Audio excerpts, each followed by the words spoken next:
And welcome, everyone, to the unnamed Tuesday Night Hockey Show from Full Press Coverage and Full Press Hockey. Mike Straw here, as always, with Chris Wassel. Chris, we had to take last week off. We had some technical difficulties before going on the air on my end, but we're here and we're ready to talk some hockey. How are you doing on this lovely Tuesday as we get towards the end of the offseason?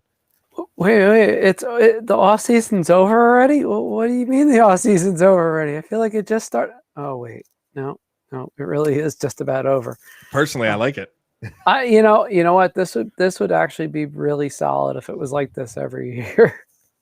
It would, because it's like you get the best of both worlds. It's only a couple months and change, and it's not nearly as long, and things are a little bit more condensed. You're not having like that 2 months of dog days where there's literally nothing going on, where you're just sitting there. It's like you have poor Nick Alberga go make a trade, make something, make anything. You don't. Less days of that are better. Exactly. And we have some fun stuff to talk about because we're getting into the good stuff. So next week we were going to do our trade machine, but the software was being really, really bad and taking like 10-15 minutes to load every time I wanted to load an instance of something. So that kind of kiboshed that one. And I don't trust EA Sports' simulation engine to make the right decisions.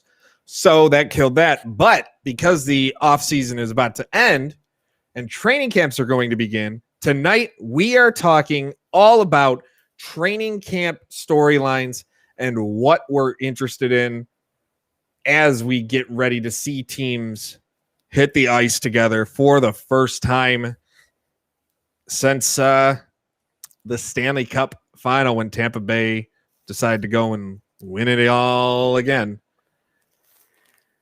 The Bubble Warriors, as we're going to call them forever now. Whatever, at least they're fun to watch to me. That's all I care about. If it's a boring team that wins it, I get more annoyed than if I'm enjoying the team and I like players, because there's players. I mean, Braden Point, I absolutely love watching play, so it makes it more enjoyable to me, especially as a fan of terrible teams. Exactly. Look, like that hat right there. I hear you. It's rough. I mean, look, there's a lot of storylines going into camp this year. Now, on the bright side, there was actually a signing today that happened that was, I wouldn't call it significant, but it's significant if you're a St. Louis Blues fan, at least. And of course, that would be Tyler Bozak signing 1 year at the league minimum, Mike, plus incentives. Yeah, before we get into the storylines, I'm kind of surprised, but at the same time, he comes in, he's a solid fourth liner at this point in his career. And it gives the Blues depth of somebody who knows the system and has been there under Berube. So it makes sense to me. I loved Bozak when he was with Toronto. Didn't want to see him leave, understand why he left and why he had to leave. But the Blues, I mean, they're just filling out this roster. But we all know with St. Louis, you know what? And we'll jump right into the storylines because St. Louis is one of them for me. What is going to go on with that organization and Tarasenko, and if he's going to be there come opening night in October, because right now we don't know. Everybody's concerned about his shoulder, which rightfully so. He's had that problem. But I feel like it's even, if people thought it's been silent and no movement on the Jack Eichel front, the Tarasenko front is just as, if not more silent than anything. So will he show up is the number one question to me. Does he actually show up in camp? No one knows. I mean, the likely answer is no. He probably should just be held out at this point for an inevitable trade. But look, the bridge is burned. There's 100%. No question. I mean, it's done. I mean, so it's just a question of when they can trade him. But right now, I mean, there just doesn't seem to be any freaking urgency whatsoever with this. I feel like that's across the entire league. There's nothing. Yeah, it's like we're all sitting there with it's 5 o'clock somewhere and we're having drinks at Margaritaville. Right? Wasting away again. I don't know if there's a woman to blame, but almost feel nope. No, There's no, a shoulder to we're blame. not. Yeah, there's a GM to blame. There's GM to blame. There's a shoulder to blame. There's like, I still think a Tarasenko deal to the Voracek Tarasenko deal that I wanted to see happen when we were talking earlier in the summer. Yeah, would have been fantastic. Obviously, Voracek is in Columbus now. That Cam Atkinson deal, which is still a weird trade to me. But yeah, Tarasenko, like at this point, screw it. Blues and Sabres do it again. Just give me movement. Give me something fun to talk about. We want to talk crazy. There we go. Yeah, we want send chaos. Tarasenko off to Buffalo and send Eichel down to St. Louis, where he pairs up with Ryan O'Reilly, where all those rumors were that they didn't get along, that were complete and utter bullshit. They were perfectly fine behind the scenes. There was no other than two competitors who wanted to win getting mad at each other every now and then. That happens. Yeah, that's normal everyday hockey life. Yes, but yeah, forget it. Give me all that. Let's have some fun there. But I just don't know what's going on with this Blues team. You have that leeway with Berube. I don't think he's under any pressure. He got this organization their first Stanley Cup 3 years ago. A lot of people still don't count the bubble, even though it's still legitimate. They just keep kind of ignore it, and it was such a blur. I kind of just forget about it too. Last year with Tampa, but this is still a team that, I mean, they're going to live and die by how Bennington does, but they have to figure something out with, because at this point, who are you lining up as your top line other than Ryan O'Reilly come opening night? Yeah, I mean, do you plug Robert Thomas up there somewhere? You're going to have to. It's rough. I mean, Jordan Kyrou has to get some consideration just because of how he played in the tail end of last year. But so again, Buchnevich is probably going to get a shot at a top he's got to like be his first line right wing. Yeah, you have O'Reilly at right now. I mean, you're looking at O'Reilly, Schenn, and Buchnevich as your top line. Yep. Will it succeed as a top line?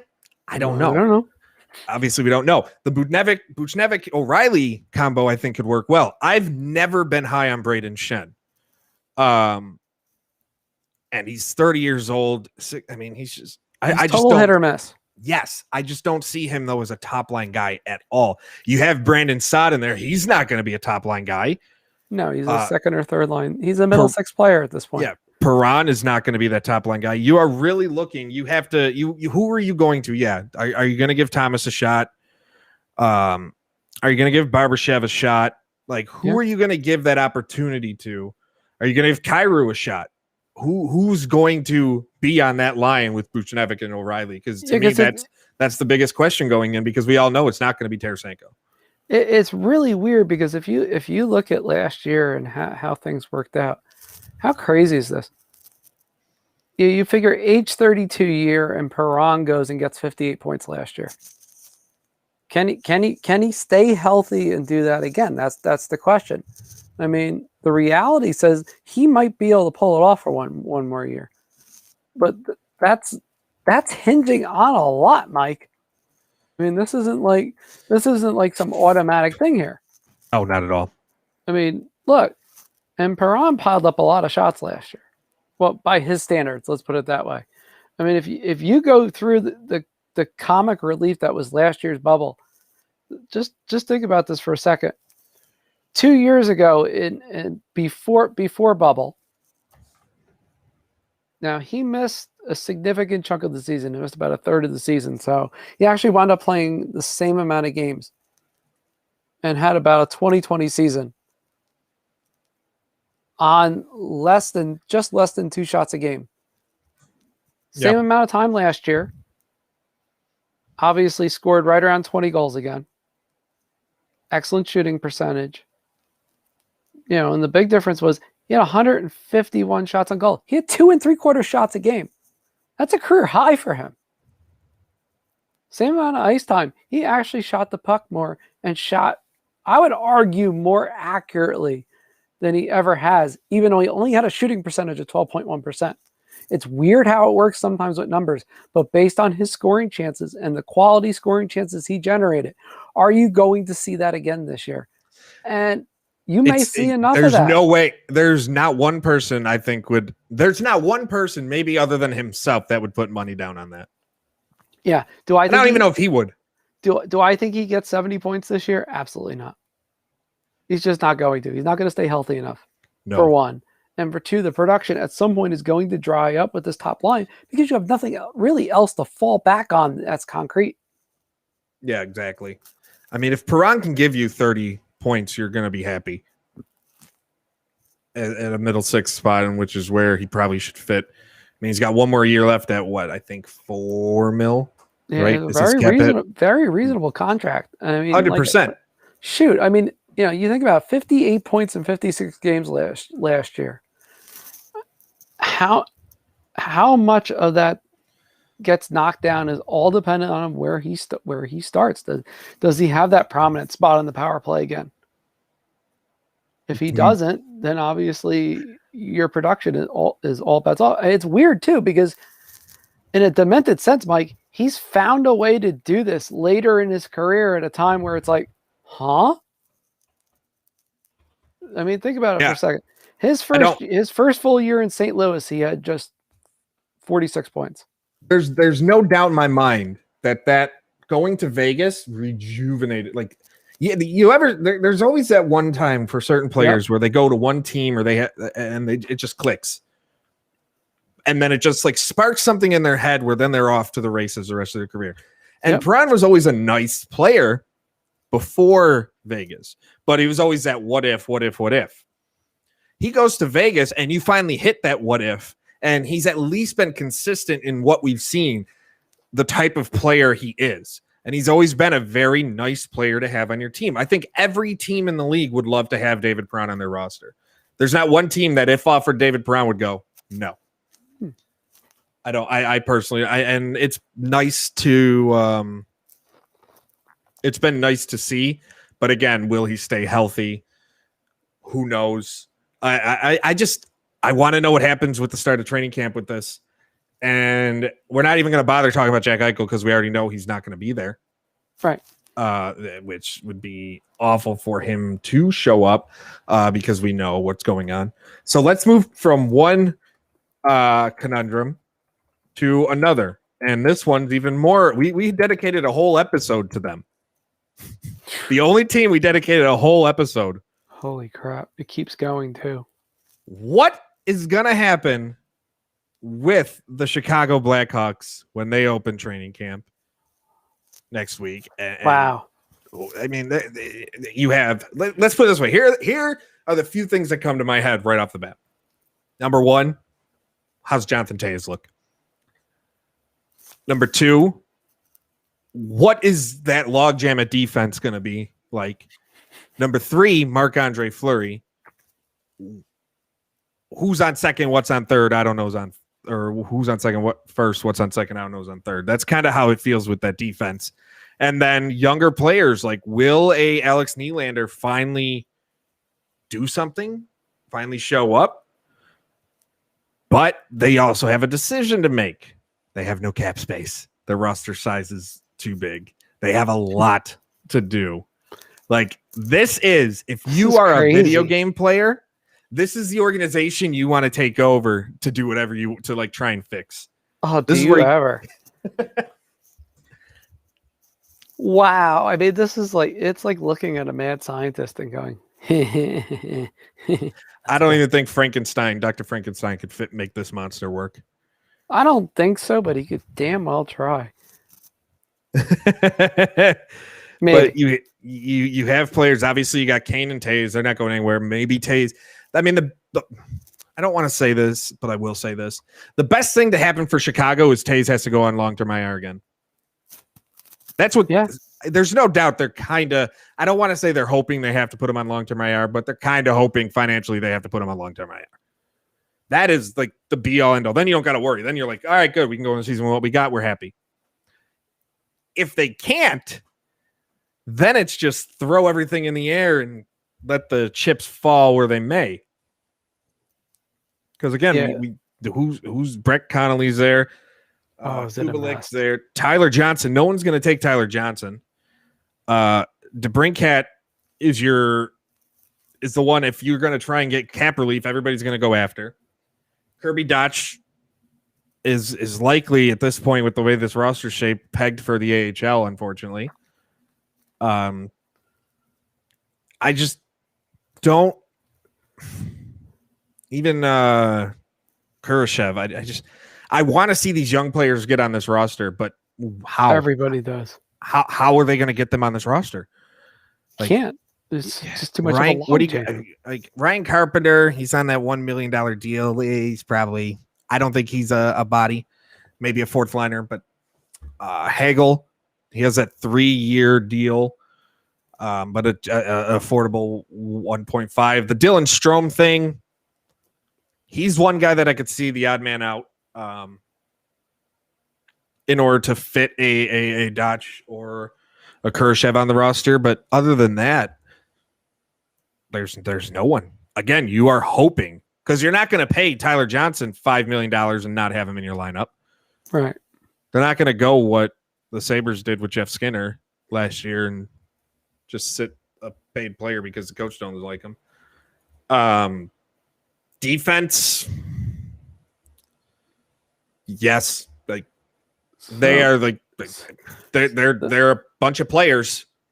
So here's something interesting in all of this.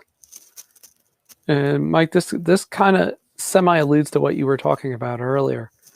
What if they put him on the LTIR while the remnants of that off the ice issue plays itself out? Is this all because of that off the ice issue, which may be the real sort of elephant in the room type of question that eventually gets asked but won't yet? Because that, for the first time, that was brought up today on TSN, and I shocked it even saw the light of day on any network, period. Because it's like it was especially something at TSN. It was something always speculated, and it was something that was always there, but nobody dared mention it. It was like, no, we can't do that. And suddenly today, it was briefly mentioned. It was glossed over, but nonetheless, it was put out there that what if the real reason Jonathan Toews is not in this lineup is because of something that happened off the ice? Then you're in a whole different can of worms. That's my biggest fear, to be honest, because then you're just getting into something that there's no stone unturned, and it gets to a level of ugly that the National Hockey League has never ever seen. I mean, at this point, it's already bowling shoe ugly. Yes, but the NHL doesn't want to. I'm going to go off on a little tangent here. The NHL doesn't want to do anything about it. Right. They consider gambling a lot bigger of a problem. Apparently, having a gambling problem or whatever. Than everything that's been alleged and rumored, and it like obviously, and it should bother anybody for some of the stuff that's been reported, that we've read, that we've seen, that we've heard. It should bother everyone that's a thing. And if it doesn't, like, what the hell's wrong with you? But man, it's weird because I don't wish any success for the Blackhawks on the ice personally. Because any organization, legitimate or not, any organization that buries anything or has something reported to them allegedly and it's just brushed off, immediately just you're worst kind of worst. And this is something that it's going to leave a black eye to me. I have a feeling something's going to happen month or so into the season, and it's going to black eye this entire season. And I just may very well be right. I mean, and you think the NHL would want to get to the bottom of that before, especially with a shortened off season? You'd think they'd expedite everything, and they're not, because it's the NHL. Yeah. They have they're backwards, man. They're like the government, like, that still has it like it's illegal to offend a horse type of thing. It's true.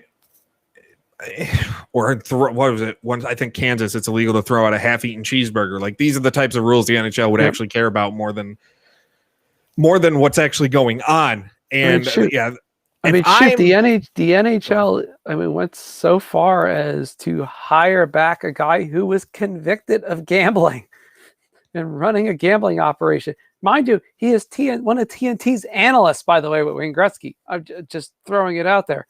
Yeah, and I'm not against like the gambling stuff, to be perfectly honest. I don't care about. Like, me neither. Gambling is gambling. As long as you're not found to purposely be throwing games, whatever.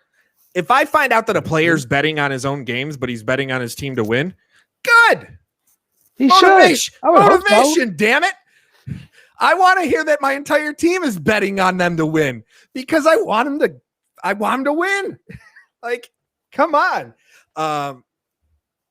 But I just have a feeling a black guy is about to, a storm's about to hit, and it's going to hit hard. And when it does, that's all people are going to be talking about. And if I'm any reporter covering the Blackhawks and I'm in that locker room, or not the locker room, especially for players who weren't there then, but I'm talking to management at a camp opening press conference.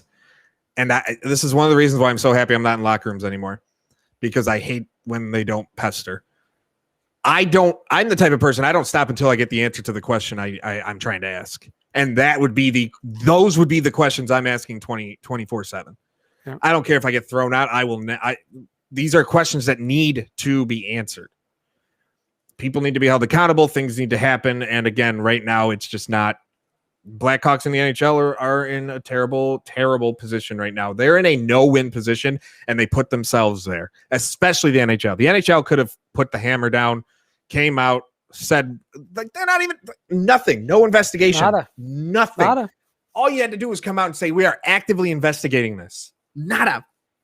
I really want to drop like every swear word I have in the book, because this is something that really just, it boils me, man. And I'm just not, I just don't like it. But we're going to move on, because I don't want to sit here. We can talk more about that when we preview the Western Conference in a couple weeks.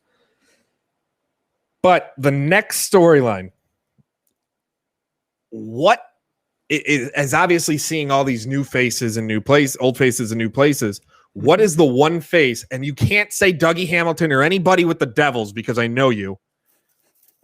What is the one non-Devils new acquisition that you're excited to see get on the ice with their team for the first time? Yeah, this is going to be weird to say, even say, but I am kind of interested to see what happens with the Flyers. I really am. There's a lot to this, and look, Chuck Fletcher shook this team up a lot in the offseason and got rid of. They brought in the greatest defenseman ever. They got Rasmus, man. Oh God. Oh, don't get me started on this. Just attack his left side. If you're any team in the Metropolitan Division, just attack his left side all day, all night, and on Sunday, because it's not going to end well.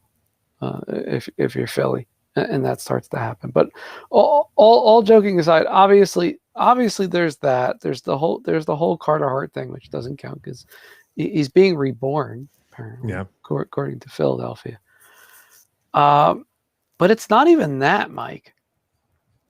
I think it's the Ryan Ellis acquisition in Philadelphia.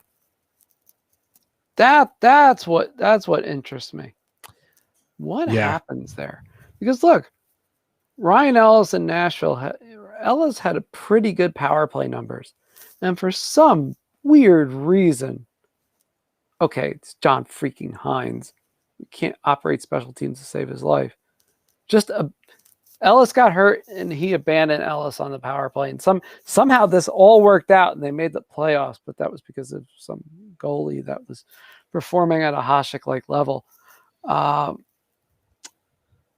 But in Philly, I'm interested to see what Ellis is able to do. Is he that Matt Niskanen piece that magically makes Philly like they were 2 years ago all over again? And is that what they really needed all along, despite what some people say, that they need a lot more than that. I mean, there's several parts of that. Obviously there's the Cam Atkinson trade. I think that might be the most That might be that under might the be radar bigger. deal. Yeah, that might be the bigger one. Just if Atkinson could shoot anywhere close to 10%, he's a 30 goal scorer. Yeah, It's I that honestly, simple. and I think he can.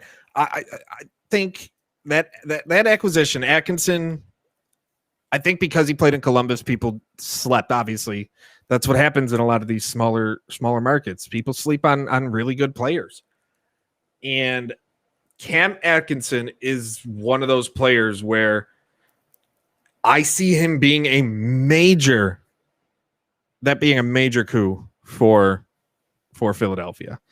I mean, you put him on the top. I think he could be your top line. He's a top line winger, and I don't see 30 goals as an unrealistic expectation for him this year. He's going to come in motivated, and this is a team that's going to rely on him and go, no, we wanted you. Like, get in here and produce. And I think he'll be up to the challenge for it. I'm super excited to see him.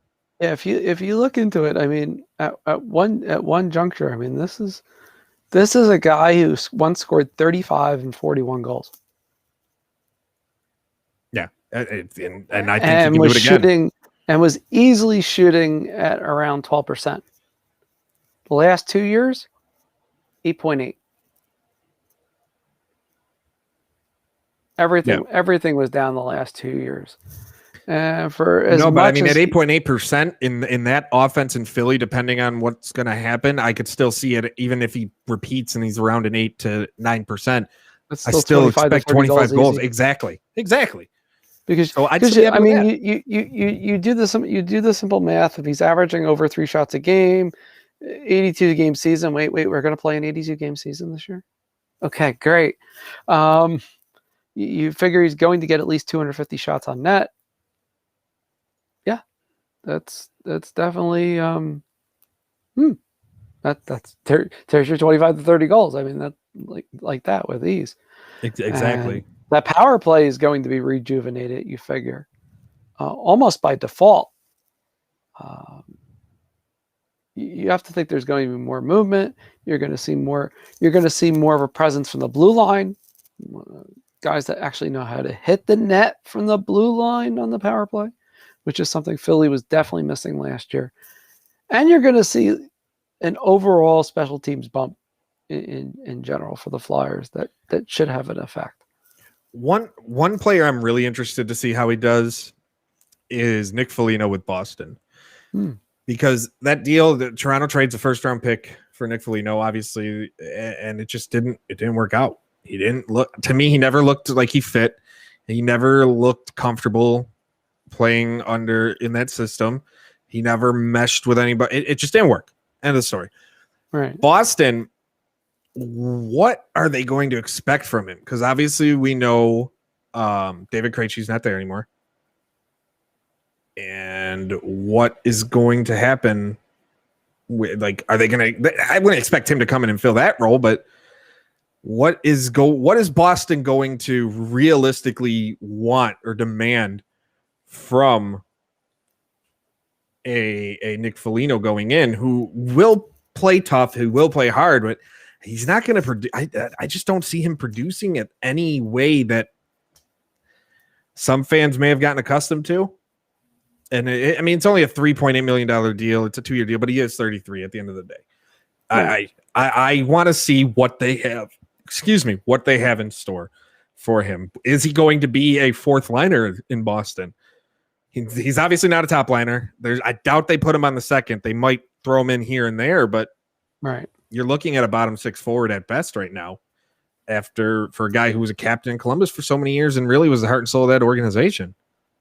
You think about how much his offense has kind of ebbed and flowed through the years. It's been more about everything else than his offense. I mean, he had the immensely, ridiculously successful year in 2014. 30 plus goals, 40 plus assists. Yeah, that's never happening again in a month of Sundays.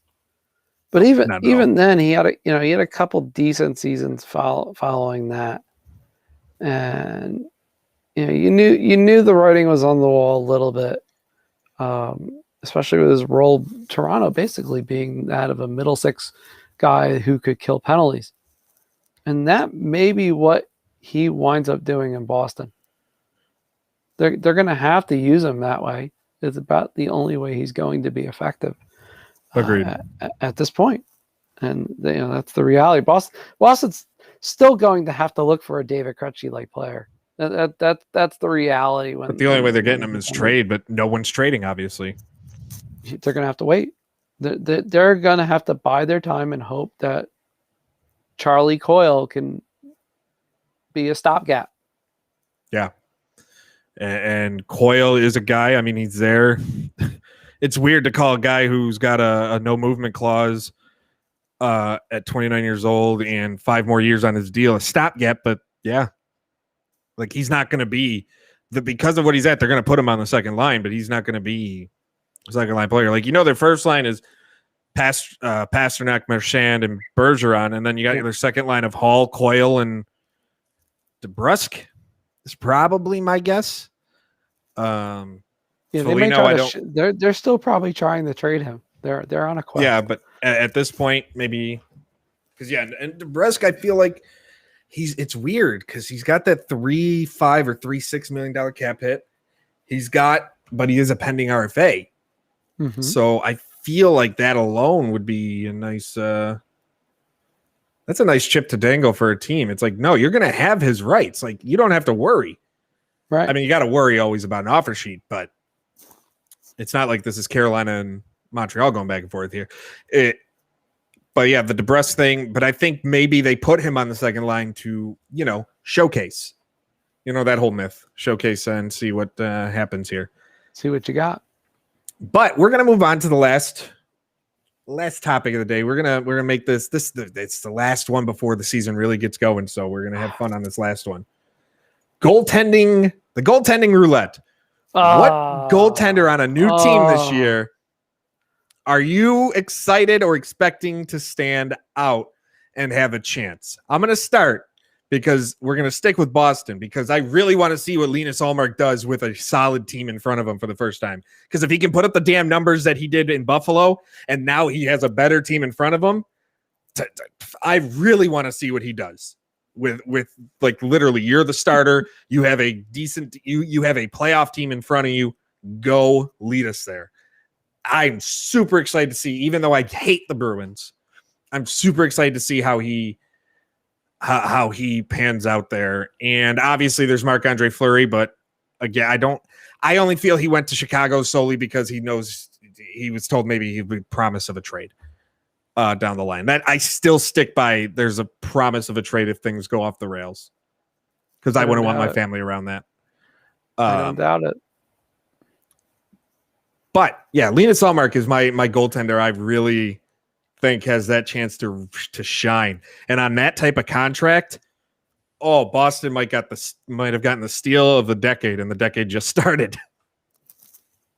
Yeah, that's one I'm interested to see how this turns out. Obviously you hear some stories. No, that's not happening. I mean, he's going to be just fine, and that defense is very solid in front of him.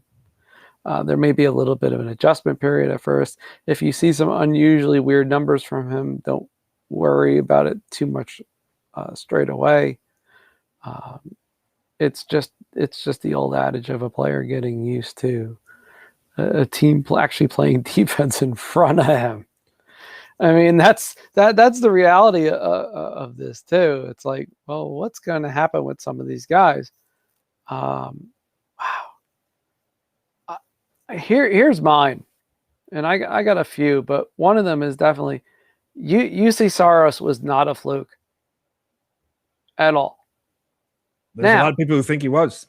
I know. Believe me. I hear the whispers every day, every single day. I'm not going to lie. I rode him to fantasy glory in more leagues than I could count. Even plucked him off waivers in a league or two. If he can play the way he can, in the way that I saw, particularly in the last 30 games, and you find a way to injure Matt Duchene, I know this is wrong and unethical. I understand that. This Nashville team might actually be just fine. It's weird. Nashville did everything wrong last year, and yet somehow made the playoffs. When you got the talent, you got the talent, man. Just from a standpoint of just looking at this from a completely sideline view, they should not have even come close to making the playoffs last year. No. At all.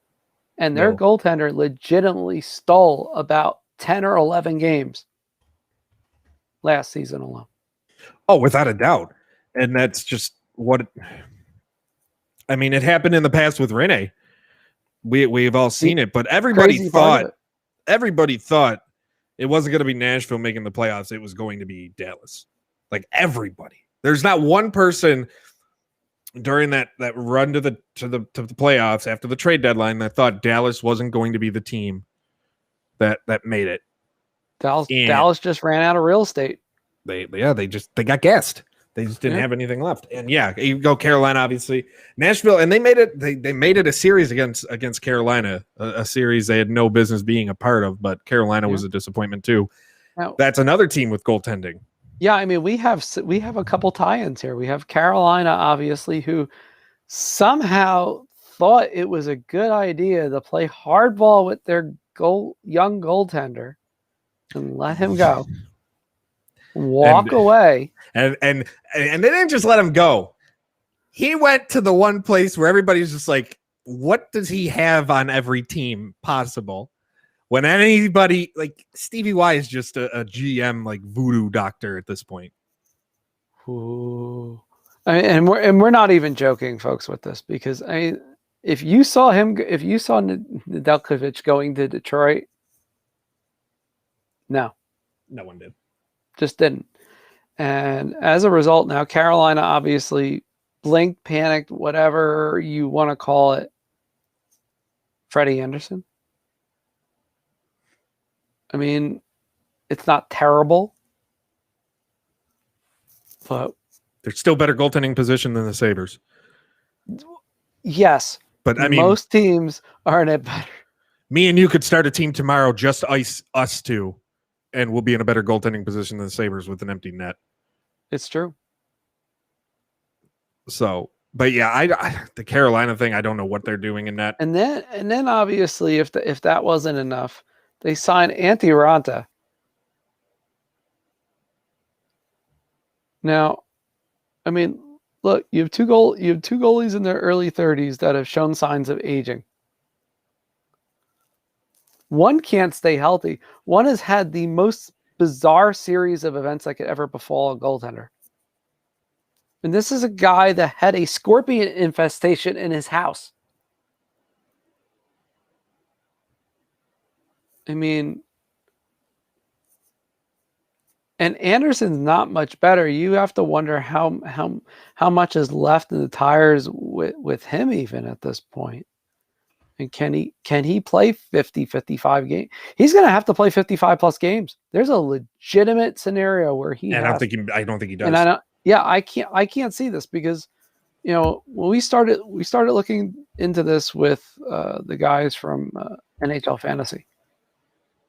And instantly, this came up. I mean, look, Anderson only played 24 games last year, starting in 23. Year before, he only played 52. The years before that in his prime, yes, I understand, played 66, 66, and 60. But, Mike, that 1 year in Toronto where they literally had zero defense,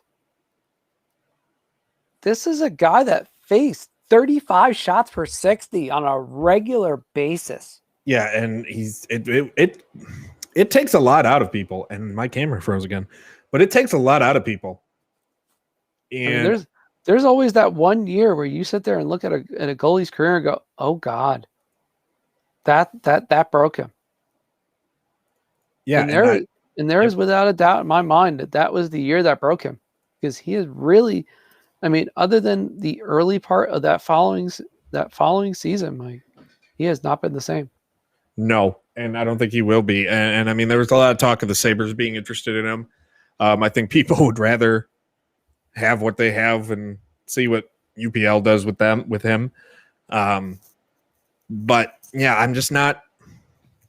I'm not sold, obviously, on what's going to happen in Carolina. That is the one team that has the chance to be the biggest fallers, going from a team that everybody's like, oh, look, they're on the rise. You're looking at future Stanley Cup contention for years, to a team that this year I think they're fighting to make the playoffs. Yeah. There's no other way to put it. I don't keep Rod Brindamore probably should not have re-signed to stay coach there. If he turns this into a contender and they're still fighting for the division this year, then Rod Brindamore is my coach of the year immediately. I have to nominate him for sainthood. I won't go there. If you're in Carolina, if he pulls that off, you're nominating him for sainthood. Yeah, and you already know. I mean, Carolina doesn't have a second or first round pick because of the deal with Dvorak. I believe that was that sent Dvorak to Montreal. They don't have their first round pick because the first round pick that was given to Montreal for the offer sheet. And that's another thing. Oops.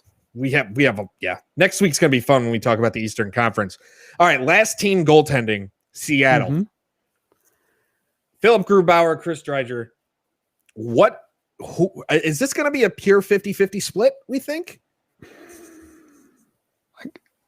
They both could take the reins in this. I mean, it's going to be a clear case of go with the hot mitt, without a doubt. I got to think that's with their coaching staff, it absolutely has to be whoever has the hot hand.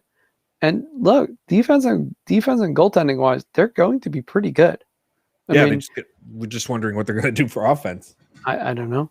That's the mystery. You know, can they find enough offense somewhere? Yeah, my thing with Seattle, like, people might be worried, or fans of Seattle, like, oh, we're not going to have the success Vegas. The Vegas success is such an anomaly. If any expansion team ever thinks they're going to have that, then I want whatever they're having, because that is such an anomaly. It is one of the greatest sports stories ever. I don't care what people say about, like, the NHL rigged the expansion draft. No, they picked the right damn players, because they could still pick the wrong players in the expansion draft. Like, that's absolutely. Look at some of the players that Seattle wound up taking. Exactly, and there were a lot of talented players that Seattle could have taken and didn't. So I don't want to hear this like it was rigged. Like, no, Vegas they did everything as perfect. I'm going to say perfectly, because they made it to the damn final. Like, as perfect can be from an expansion standpoint.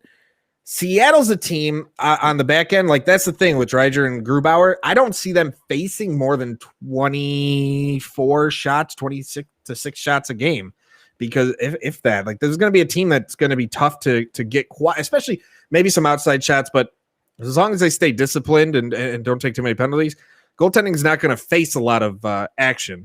They're going to be hard to come by. This is going to be the one team in the current NHL where we're going to see, I think, a lot of 2-1 games type of things play out. It's very possible you do, because of how they're set up. By the way, they're probably in one of the easier divisions you could ask for. Yeah, I mean, that's the thing with the offense too. You might get a fake kind of inflation because of it. Yeah, I mean, you have some bad teams defensively in that division. Yeah, the Pacific is kind of a cupcake defense. Yeah, Anaheim still doesn't have a defense. Anaheim doesn't have a thing. They have Zegras. They don't have a thing, which is always insane to me when it comes to the Jack Eichel stuff, how Anaheim's always like the one in it. I'm like, Speaking of goalies, just because. Oh, I feel so bad for Gibson, man. I feel so bad for him. You know the trade that has been, like, literally just been sitting there for a year and a half. What? John Gibson to Pittsburgh. Let's not. because I don't want Pittsburgh to have anything. They've had enough. I think every hockey fan that's not a Pittsburgh fan would agree. They've had enough. I mean, look, the good thing about this potential, or I should say, rephrase this, the one potential thing that may keep that from happening is the fact that Sidney Crosby and Evgeny Malkin are not starting the season. Yeah. Yeah, that's going to be an interesting start, but Pittsburgh's still good enough to where even if they get into a hole, they come back and they just go on a win 20 out of 23 games and boom, they're right back in division contention.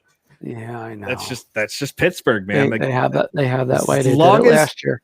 As long as Crosby and Malkin are Crosby and Malkin, it's just hard. Like, they've been in the league so long, but it's still hard for me to see them as mid-30s. It's really hard for me to see Sidney Crosby. He's been in the league 16 damn It's crazy, years. right? He's 34 years old. It's hard for me to see it, and then I just feel old. Yeah, I mean, it's just weird because, I mean, basically for those, just to put it in perspective, you had the lockout, obviously, and then Crosby comes in. He's been there every year since. Yeah. So let that sink in. So from the time I moved to California, came back, then there, came back, came. So literally 16 years. He still looks like a little kid who can't grow a goddamn mustache. You want to hear something that'll make Sabres fans listening really depressed? Oh no! Oh, you wouldn't do it. The last time the Sabres won a playoff series, Crosby was in his second season. You're right. Second. Holy crap! 2. He was a 20-year-old. He was a 20-year-old kid. Oh my god! He couldn't even drink in Pittsburgh. How crazy is that? It's so bad. I mean, look, you keep Ovechkin was only in his second year too. Yeah, I mean, all right, here's the thing. You keep forgetting. You don't realize that it's like, that really was the last year Buffalo won a playoff. And then you go back and you go, my God, it really is. I mean, it's like Toronto with their futility. I mean, holy crap. It's like, it's been that long. Yes. There's your reality. Yeah. But there is a lot. Like, obviously, we got through a few things. We got through 4 mix of 5 different training camp things we're interested in when training camps start to open and prospect challenges kick off this weekend. But next week, it is full-on preview time. We will preview the Eastern Conference, and we will give our playoff predictions for the Eastern Conference of the 8 teams that are going to make it.